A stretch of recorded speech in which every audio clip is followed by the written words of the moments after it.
Yo, yo, yo, Relentless Nation, what is cracking out there? I bet it's probably cold and rainy or snowing or something, right? Because we in Southern California and I got snow at my house and it like doesn't snow at my house like ever. So it was pretty crazy, right? Like I left to go to work and there's like snow all over the floor where I'm like, wow, man. And so, but probably some of you who are like back east, you're like, man, like that's like half of our year. It's always snow and all that. But we're really excited over here for the snow and the cold front that's just being pushed from Alaska. Pretty cool and awesome. Wanted to share a really cool experience I had today. So our district actually hired this third-party company to actually go through our district, and they're doing an equity study, which is pretty cool, right? They're going to all of the different schools, and some schools they're doing a deep dive, which means that they're there for like multiple days. They're interviewing scholars, they're having groups of scholars, and then they'll have like they're going to interview like every teacher there, and then they interview parents. I mean, it's a really a deep dive. And then other schools are what they call a light touch, and they're only here for one day, and that's what I actually had at my site. And it was pretty chill though, right? So they come in and we chop it up for like a few minutes, but they're like, okay, hey, so we want to basically see all of the instruction happening. Sweet, like let's go. And so we got to, I got to take them around campus, show them also our different programs that we got going on here, and then we came back, and that's when then it, that they had their list of questions, and basically that's all it was. It was interviewing myself, and then going and seeing all of the instruction happen.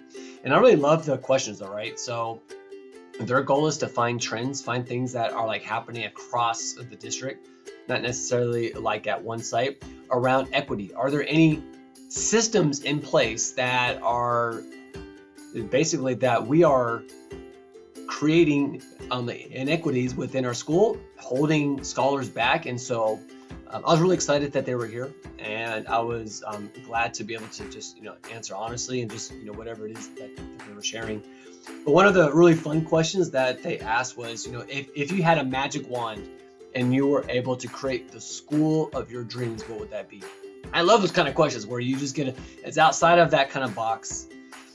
And I most definitely did pause for a moment. I did one of those things where I kind of sat back in my chair, kind of threw back like this. I just sat there for a while. I'm just kind of looking out the window, and I'm just really thinking it through, right? I mean, I know I've thought of like ideas and all that, but just really wanting to, give a thoughtful answer.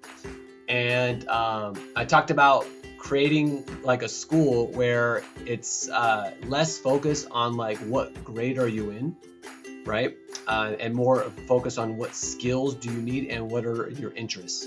And so you can maybe have scholars that have multiple ages working on one problem of practice, and they are figuring things out and learning something in a particular building.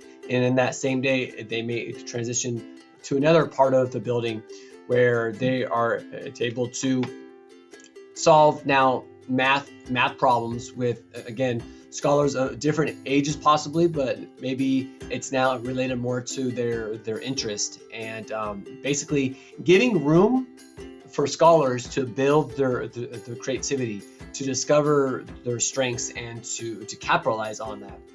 Of course, with our system in education, everybody is placed in a grade level according to their age, and that's pretty much it.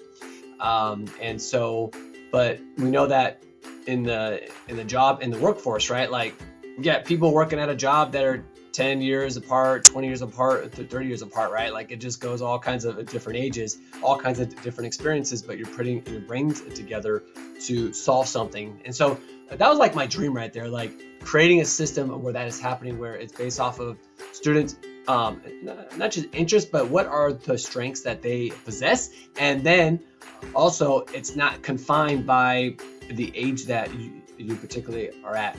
And so it was just a great day of being able to show them around campus. And of course they asked some other questions about what are struggles on campus, what are things that you would need for your professional learning on your campus. But when you ask questions like that, it sparks fire back in you. It sparks back that creativity, and it helps us get out of the day-to-day tasks of the running of a school, and you get to start to dream again, which then like you can see like what aspects are you actually going to do like at your site. So it's a great day, guys. Hope you guys have a sweet night. Peace out. Yeah.